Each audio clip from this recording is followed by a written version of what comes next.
최근에 제가 이런 메시지를 보았다고 전에 말씀드렸죠. 나라와 민족을 위해 지금은 기도할 때이다. 맞는 말씀이긴 하지만 50%만 맞다고 저는 생각합니다. 나라와 민족을 위해 기도할 때는요, 위기가 올 때 기도하는 것이 아니라 평소에 해야 한다는 것입니다.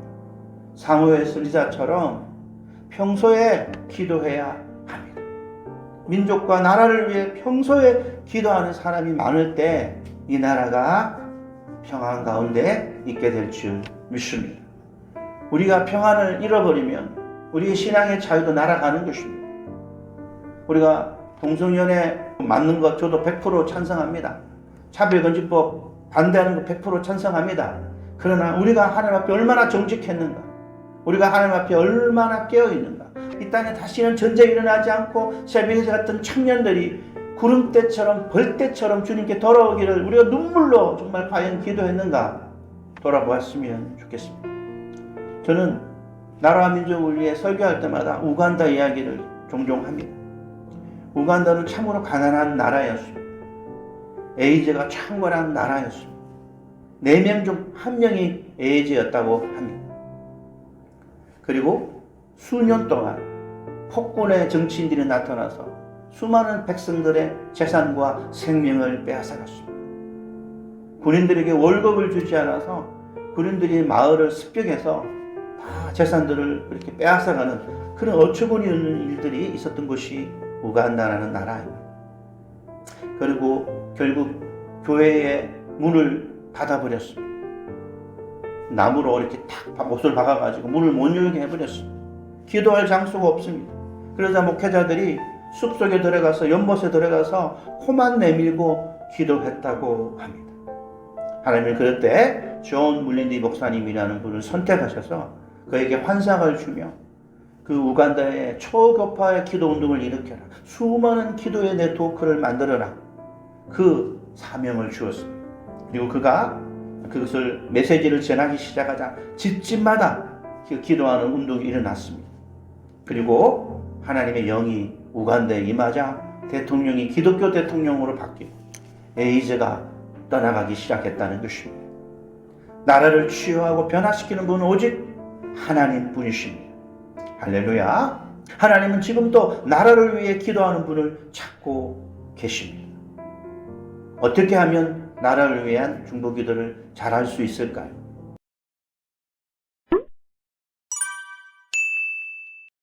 오늘 설교는 나라를 위한 기도는 평소에 해야 한다는 제목으로 말씀을 전하고자 합니다. 말씀 들을 때 큰 은혜가 있기를 소망합니다. 오늘 본문의 메시지는 사무엘 선지자가 나이 들어서 고별 설교라는 내용입니다. 그 내용은 나라를 위해서 기도하는 것을 쉬는 것을 결코 범하지 않겠다. 그리고 또 하나는 선하고 어려운 길을 계속 가르치겠다. 백성들에게 가르치겠다라고 말씀하고 있습니다. 사람은 마지막을 잘 준비하는 것이 지혜로운 것이라고 생각합니다. 어떤 것을 시작할 때에 마지막을 생각하며 시작하는 사람이 잘 없습니다. 그냥 훌륭한 리더란 마지막을 생각하며 시작합니다. 그런 사람이 탁월한 리더이며 때가 되면 하나님이 쓰시는 그런 리더입니다. 그러나 많은 사람들은 무엇을 시작할 때 절대 내가 이 자리를 뺏기지 않아야지, 이 위치를 뺏기지 않아야지라는 생각하는 마음으로 하는 경우가 많습니다. 그럼 오늘 본문을 통해 사무엘 선지자는 고별 설교를 하면서 내가 그동안 너희에게 뇌물을 받았느냐, 내가 너희에게 본이 되지 않는 어떠한 행위를 했느냐라고 그들에게 호소하며 본인의 말이 진정한 진실한 말이라는 것을 그들에게 호소하고 있는 것입니다. 제가 칭찬은 고래도 춤추게 한다, 그런 책을 읽은 적이 있어요. 그 내용을 보면 범고래를 훈련하려면 처음부터 절대 훈련할 수 없다, 반드시 이거 한 가지를 해야만 훈련할 수 있다라는 글을 보았습니다. 이 한 가지가 무엇이냐면 신뢰라는 것입니다. 신뢰. 그 범고래는 항상 사람을 멀리하고 사람이 자기를 잡아먹을까봐 두려워한다는 것입니다. 그래서 어떤 것을 가르치기 전에 나는 절대 너를 잡아먹지 않는다는 그 신뢰를 주어야 된다고 합니다. 그래서 먹을 것을 주고 오랫동안 친해지려고 조련사는 노력합니다. 그리고 친해지면 그때부터 조금씩 점프하는 것을 가르친다고 합니다.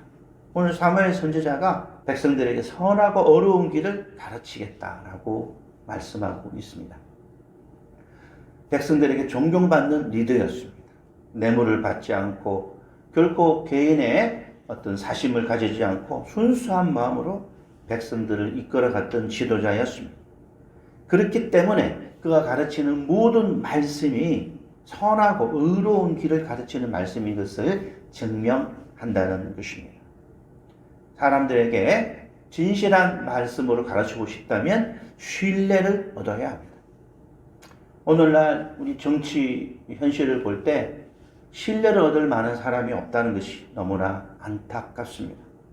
제가 요즘 나라와 민족을 위해 기도하자라고 이렇게 외치면 사람들이 다 동의는 하지만 간절한 그런 동의는 잘 느껴지지 않는 것 같아요. 그러나 여러분들의 질병을 위해서, 여러분들의 자녀를 위해서, 여러분들이 지금 처해 있는 어려운 현실을 위해서 기도하자 그러면 정말 눈빛이 반짝반짝하며 아멘하며 그 반응이 참 좋은 것 같아요. 우리가 잘 아는 모세와 바울은요, 훌륭한 지도자로 또 우리가 잘 알고 있습니다. 그들은 수많은 기적을 일으킨 지도자입니다. 여러분 인생에 기적을 원하신다면 모세와 바울 그들이 정말 그 민족을 위해 기도한 사람이었다는 것을 알아야 될 것입니다.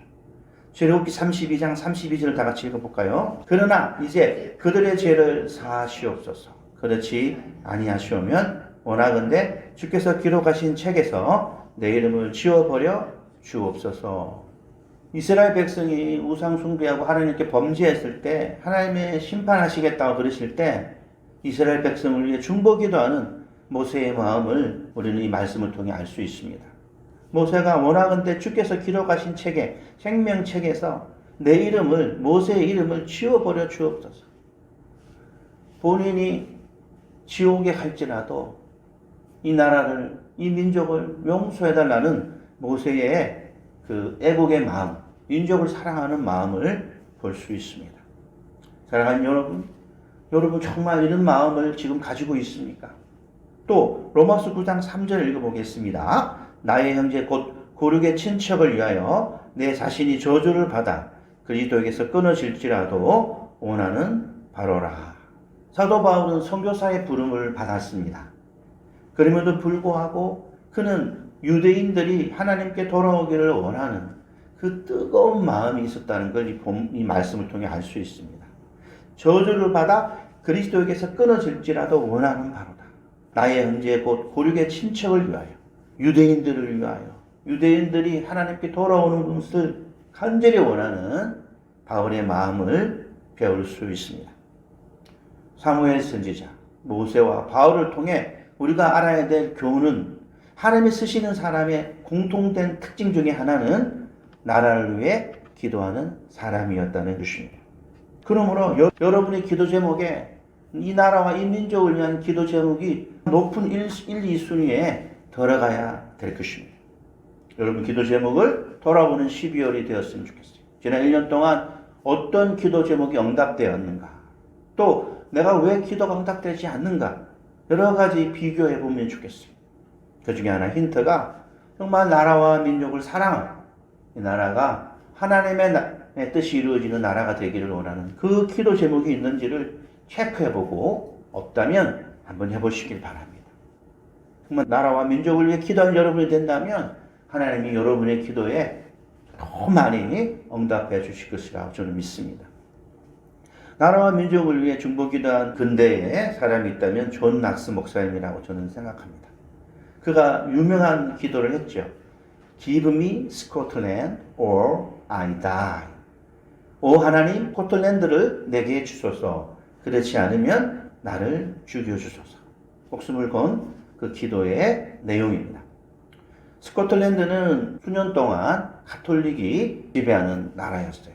왕들이 가톨릭을 국교로 정하고 또 이 종교개혁을 따르면 사람들을 박해하고 처형하고 그랬던 시기였습니다. 그 당시에 종교개혁을 주장하려면 목숨을 걸고 주장해야 했던 것입니다. 존 락스는 여러 많은 실패 가운데 존 칼빈을 만나서 제네바에서 훌륭하게 종교개혁 이런 것을 보고 감동을 받고 그가 자기 고국인 스코틀랜드에 돌아와서 종교개혁을 강력하게 이끌어 갑니다. 그럴 때 메리 여왕의 반대에 부딪혀서 많은 어려움을 봉착하지만 그가 간절한 기도 가운데 결국 스코틀랜드가 종교개혁이 이루어지고 이 장로교회의 시작이 되는 놀라운 기독교 나라를 만든 얘기를 우리는 기억해야 될 것입니다.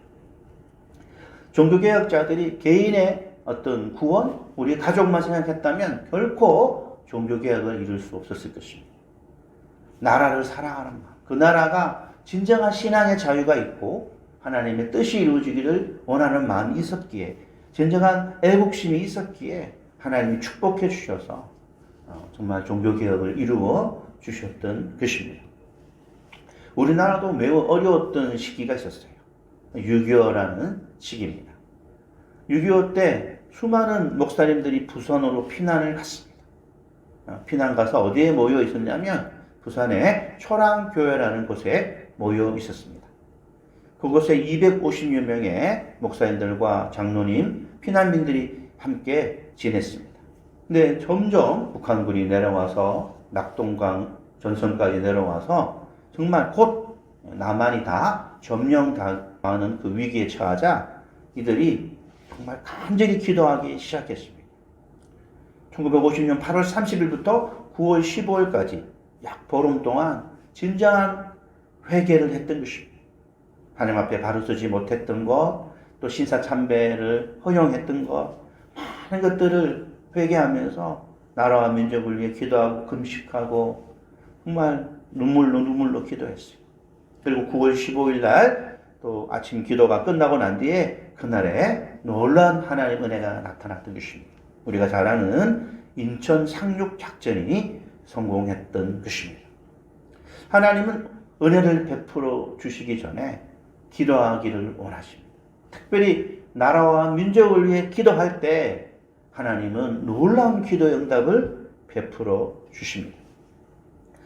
이 한국이 큰 부흥을 이루었는데요. 그 부흥이 일어난 가장 큰 배경 중에 하나는 1974년도에 약 100만 명의 성도들이 모여서 같이 예배하고 나라와 민족을 위해 기도했던 그것이 있었다는 걸 우리는 기억해야 될 것입니다. 그 당시에는 30만 명이 합숙 전도 훈련을 했습니다. 그래서 아는 교회가 생겼던 것 같아요. 흩어져서 또 숙소를 제공하고 어려움이 많았다고 해요. 이 30만 명의 식사를 준비하려면 얼마나 많은 어려움이 있었겠어요. 때로는 식사를 공급받지도 못한 그런 교회도 있었다고 합니다. 사람들이 참 불만이 많았겠죠. 그럼에도 불구하고 그들은 금요일 날 비를 맞아가며 철학 기도를 했어요. 나라와 민족을 위해, 민족 복음화를 위해 철학 기도를 했어요. 그러자 어떤 일이 일어났습니까? 엄청난 우리 한국에 수많은 교회가 세워지며 수많은 영혼이 주님께 돌아오는 1000만 명의 그런 기독교인들이 일어나는 기적이 일어나게 되었던 것입니다. 하나님은 나라와 민족을 위해 기도하는 길을 원하십니다. 사무엘상 12장 23절 25절 읽어보겠습니다. 너희는 여호와께서 너희를 위하여 행하신 그 큰 일을 생각하여 오직 그를 경외하며 너희 마음을 다하여 진실히 섬기라. 만일 너희가 여전히 악을 행하면 너희와 너희 왕이 다 멸망하리라. 사무엘 선지자는 나라와 민족을 위해 기도한다는 것을 가르치기 전에 백성들에게 경고의 메시지를 전했는데요. 너희가 하나님 말씀대로 살지 아니하면 너희와 너희 왕이 멸망하리라. 백성만 명하는 것이 아니라 왕이 망한다고 말씀하고 있습니다. 좋은 정치적 지도자, 좋은 대통령이 계속 나오려면요, 우리 백성들이 깨어 있어야 합니다. 우리 백성들이 하나님 앞에 바로 서 있어야 합니다. 백성들이 정의와 공의를 사모하며 백성들이 하나님 말씀 안에 깨어 있어야 돼요. 그래야 좋은 대통령이 세워지는 것입니다. 정말 이 나라에 하나님의 공의와 정의가 나타나는 그런 마음이 간절합니다.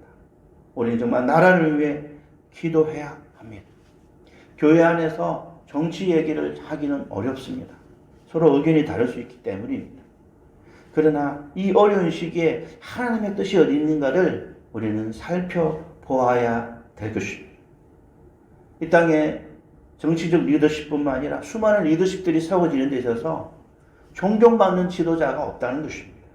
그냥 우리 편이니까 저 사람이 대통령이 돼야 돼. 우리 편이니까 저 사람이 대통령이 돼야 돼. 이것은 옳지 않은 것입니다. 하나님 보시기에 선한 사람들이 이 땅의 지도자가 나와야 될 것입니다. 정직한 지도자, 윤리적으로 흠이 없는 지도자가 없는 것이 너무나 안타깝습니다. 우리 백성들이 먼저 깨어나야 합니다. 백성들이 하나님의 말씀을 사모하며 하나님을 경외하며 정직과 공의를 실천하며 또 그러한 사람들을 찍어주는 그런 사람들이 되어야 됩니다. 그렇지 않으면 정치인뿐만 아니라 우리가 망하는 거예요. 이 나라가 망하는 거예요. 이 땅에 다시는 전쟁이 없어야 되는데 전쟁이 일어날까 두렵습니다. 누구를 비판하고 정죄하기 전에 나 자신을 먼저 돌아봐야 합니다. 영적으로 무너져가는 이 나라의 이 현실을 우리 모두가 안타까워해야 합니다. 나라와 민족을 위해 기도하는 사람이 너무 적습니다. 그리고 세속적인 성직자들이 너무 많아지고 있습니다. 말라기 2장 1절 3절을 같이 읽어보겠습니다. 시작. 너희 제사장들아 이제 너희에게 이같이 명령하노라. 만군의 여호와가 이르노라. 너희가 만일 듣지 아니하면 마음에 두지 아니하여 내 이름을 영화롭게 하지 아니하면 내가 너희에게 저주를 내려 너희의 복을 저주하리라. 내가 이미 저주하였나니 이는 너희가 그것을 마음에 두지 아니하였습니다. 보라 내가 너희의 자손을 꾸짖을 것이요 똥 곧 너희의 절기의 희생의 똥을 너희 얼굴에 바를 것이라. 너희가 그것과 함께 제하여 버림을 당하리라. 우리가 잘 아는 말라기는 우리 마지막 선지자라고 잘 알고 있죠. 말라기 이후에 약 400년간 하나님의 말씀이 사라집니다. 그리고 예수님이 태어나십니다. 400년간 하나님이 이스라엘 백성에게 찾아오지 않는 것 같은 그런 환경을 열어주시는 이유가 뭐냐면 제사장들이 타락했기 때문에 그렇습니다. 똥을 얼굴에 칠한다는 얘기는 제사를 받지 않겠다는 뜻입니다. 오늘날 예배를 이끌어가는 그 수많은 목회자들이 예배를 받지 않겠다는 뜻으로 우리는 생각할 수 있어야 합니다. 특별히 우리 기독교 안의 목회자들이 타락하고 있습니다. 정직하지 않습니다. 윤리적으로 흠이 있습니다. 성적으로 타락합니다. 늙은 아내를 버리지 말라고 말라기에 말씀하고 있거든요. 이 후반부에 가면 정말 사랑하는 아내 개척할 때 그 고생했던 그 아내를 버리고 성적으로 타락한다면 말라기에 나와 있는 그 제사장들과 무엇이 다르겠습니까? 그리고 성직자들의 메시지가 타락하고 있어요. 사람들이 듣기 좋은 메시지만 자꾸 전합니다. 이 나라와 이 민족을 위해, 민족 복음화를 위해 이 나라가 정직할 수 있도록, 이 나라가 하나님이 기뻐할 수 있도록 사무엘 선지자 같은 그런 훌륭한 지도자가 나올 수 있도록 우리는 기도해야 될 것입니다. 나라와 민족을 위해 기도하자라고 외치는 그런 메시지가 거의 없어요. 한번 찾아보세요. 유튜브에 찾아보세요. 다 설교 제목이 어렵습니까? 우울하십니까? 여러분의 기도가 응답이 되는 방법, 여러분들이 정말 어떻게 잘 사는 방법, 이런 것들은 많이 있어도 나라와 민족을 위해, 민족 복음화를 위해 기도해야 된다는 그 제목은 요즘 정말 찾기가 어렵습니다. 최근에 제가 이런 메시지를 보았다고 전에 말씀드렸죠. 나라와 민족을 위해 지금은 기도할 때이다. 맞는 말씀이긴 하지만 50%만 맞다고 저는 생각합니다. 나라와 민족을 위해 기도할 때는요, 위기가 올 때 기도하는 것이 아니라 평소에 해야 한다는 것입니다. 사무엘 선지자처럼 평소에 기도해야 합니다. 민족과 나라를 위해 평소에 기도하는 사람이 많을 때 이 나라가 평안 가운데 있게 될 줄 믿습니다. 우리가 평안을 잃어버리면 우리의 신앙의 자유도 날아가는 것입니다. 우리가 동성연애 맞는 것 저도 100% 찬성합니다. 차별금지법 반대하는 거 100% 찬성합니다. 그러나 우리가 하나님 앞에 얼마나 정직했는가? 우리가 하나님 앞에 얼마나 깨어있는가? 이 땅에 다시는 전쟁이 일어나지 않고 새벽에 같은 청년들이 구름대처럼 벌떼처럼 주님께 돌아오기를 우리가 눈물로 정말 과연 기도했는가 돌아보았으면 좋겠습니다. 저는 나라와 민족을 위해 설교할 때마다 우간다 이야기를 종종 합니다. 우간다는 참으로 가난한 나라였습니다. 에이즈가 창궐한 나라였습니다. 4명 중 1명이 에이즈였다고 합니다. 그리고 수년 동안 폭군의 정치인들이 나타나서 수많은 백성들의 재산과 생명을 빼앗아갔습니다. 군인들에게 월급을 주지 않아서 군인들이 마을을 습격해서 다 재산들을 그렇게 빼앗아가는 그런 어처구니 없는 일들이 있었던 것이 우간다라는 나라입니다. 그리고 결국 교회의 문을 닫아버렸습니다. 나무로 이렇게 탁 못을 박아가지고 문을 못 열게 해버렸습니다. 기도할 장소가 없습니다. 그러자 목회자들이 숲속에 들어가서 연못에 들어가서 코만 내밀고 기도했다고 합니다. 하나님은 그럴 때 존 물린디 목사님이라는 분을 선택하셔서 그에게 환상을 주며 그 우간다의 초교파의 기도 운동을 일으켜라. 수많은 기도의 네트워크를 만들어라. 그 사명을 주었습니다. 그리고 그가 그것을 메시지를 전하기 시작하자 집집마다 기도하는 운동이 일어났습니다. 그리고 하나님의 영이 우간다에 임하자 대통령이 기독교 대통령으로 바뀌고 에이즈가 떠나가기 시작했다는 것입니다. 나라를 치유하고 변화시키는 분은 오직 하나님 분이십니다. 할렐루야. 하나님은 지금도 나라를 위해 기도하는 분을 찾고 계십니다. 어떻게 하면 나라를 위한 중보기도를 잘할 수 있을까요? 에베소서 5장 15, 17절 읽어볼까요? 그런즉 너희가 어떻게 행할지를 자세히 주의하여 지혜 없는 자같이 하지 말고 오직 지혜 있는 자같이 하여 세월을 아끼라. 때가 악하니라. 그러므로 어리석은 자가 되지 말고 오직 주의 뜻이 무엇인가 이해하라. 나라를 위해 중보기도할 때는요, 첫째, 하나님의 뜻을 분별할 수 있어야 합니다. 지금 시국이 참 혼란스럽고 또한 이쪽 저쪽으로 진영이 나누어져서 적대시하고 있습니다. 이럴 때 우리 크리스찬들은요, 이런 현상에 우리가 현혹되면 안 됩니다. 이럴수록 하나님의 뜻을 구해야 합니다. 하나님의 뜻을 분별할 수 있어야 됩니다. 오직 지혜 있는 자같이 정말 주의 뜻이 무엇인가를 분별하는 기도를 해야 합니다. 이럴 때 하나님 뜻이 무엇입니까? 두 번째는 대통령과 유정자들을 위해 기도해야 합니다. 그들이 잘못했을 때는 회개할 수 있도록, 정직할 수 있도록, 또 그들이 잘했을 때는 또 하나님 그들과 함께 달라고 기도해야 될 것입니다. 세 번째는 남북한 통일과 민족 복음화를 위해 기도해야 합니다. 네 번째는 열방에 흩어져 계신 선교사님들을 위해 기도해야 합니다. 다섯 번째는 성경적 가정이 세워지도록 기도해야 됩니다. 믿음의 가정이 무너지면 이 땅에 다음 세대에 비전이 없습니다. 그리고 여섯 번째는 다음 세대의 신앙을 위해 기도해야 합니다. 그리고 마지막 일곱 번째, 개인의 필요와 간구를 구해야 합니다. 이 동그라미를 그린다면 큰 원을 그리고 기도하기 전에 하나님의 뜻을 위해 기도하고, 그 다음에 이 나라의 유저장들을 위해 기도하고, 그 다음에 이 민족의 복음화를 위해 기도하고, 통일을 위해 기도하고, 그리고 열방에 흩어진 선교사님들을 위해 기도하고, 믿음의 가정을 위해 기도하고, 다음 세대를 위해 기도하고, 그리고 개인 간구를 하면 좋겠다는 것입니다. 마태복음 6장 13절 읽겠습니다. 그런즉 너희는 먼저 그의 나라와 그 의를 구하라. 그러면 이 모든 것을 너희에게 더하시리라. 우리가 하나님의 나라와 하나님의 의를 구하다 보면요, 개인의 필요를 때로는 못 구할 때도 있어요. 우리가 구하는 필요보다 하나님이 우리에게 필요를 채우는 것이 더 정확한 필요를 채우는 것입니다. 우리는 이것을 달라고 하지만 하나님은 또 때로는 그것이 아니라 이것이 더 너에게 필요한 거라고 말씀해 줄 수도 있습니다. 우리가 하나님 나라와 의를 먼저 구하는 것이 우리에게 진정한 필요를 공급받는 비결입니다. 그러므로 나라와 민족을 위해 기도하는 것은 너무나 축복이 되는 것입니다. 나라와 민족을 위해 기도할 때 여러분의 필요를 주께서 채워주실 줄 믿습니다. 이제 말씀의 결론을 맺겠습니다. 나라를 위한 기도는 언제 해야 되죠? 평소에 해야 합니다.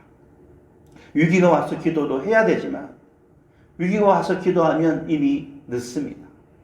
6.25 때 그것을 우리는 잘 알 수 있습니다. 6.25 전쟁 이후에 기도해서 비록 전쟁이 끝나고 휴전 상태에 있지만 평소에 하나님 앞에 바로 서서 기도했다면 전쟁도 일어나지 않았을 것입니다. 저는 신학교 다닐 때 늘 나라와 민족을 위해 기도하는데 눈물이 그렇게 나더라고요. 다시는 이 땅에 전쟁이 일어나지 않게 하옵소서. 이 땅의 젊은이들이 전쟁터에 끌려가서 정말 비참하게 죽지 않게 되기를 원한다는 그 기도를 비슷하게 많이 드렸습니다.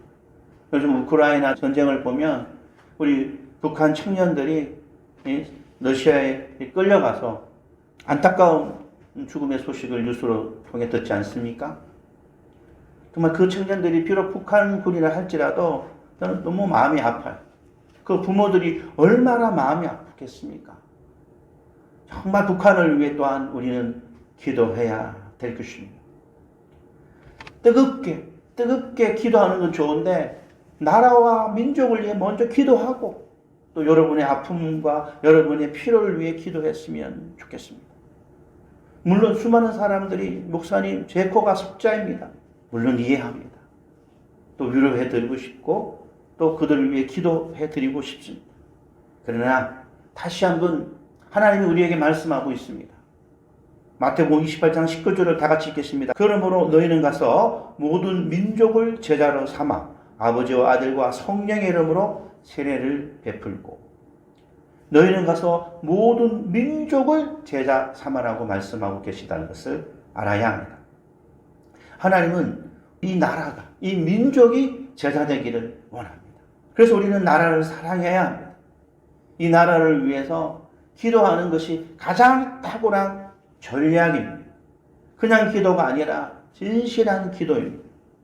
이 나라가 하나님의 공의와 하나님의 정의가 세워지고 이 나라에 정말 믿음의 신실한 지도자들이 세워지고 이 나라에 믿음의 청년들이 세워지고 이 나라의 한국교회가 숫자가 많은 것이 아니라 하나님 앞에 신실한 믿음의 성도들로 채워지는 우리 한국교회가 되었으면 좋겠습니다. 사랑하는 여러분, 할 수 있습니다. 여러분이 하나님께 쓰임받는 위대한 종들이 될 수 있습니다. 사무엘 선지자처럼, 모세처럼, 바울처럼, 존 낙스 목사님처럼, 우간다의 존 물린디 목사님처럼, 또 6.25 때 철학교회에 모여서 기도했던 그 목사님들과 그 성도님들처럼 지금 나라를 위해 여러분이 기도한다면 하나님 여러분들을 크게 사용할 줄 믿습니다. 지금 이때에 하나님의 뜻은 나라를 위해 기도하는 것입니다. 언제 기도한다고요? 평소에. 더 큰 위기가 오기 전에 평소에 기도해야 합니다.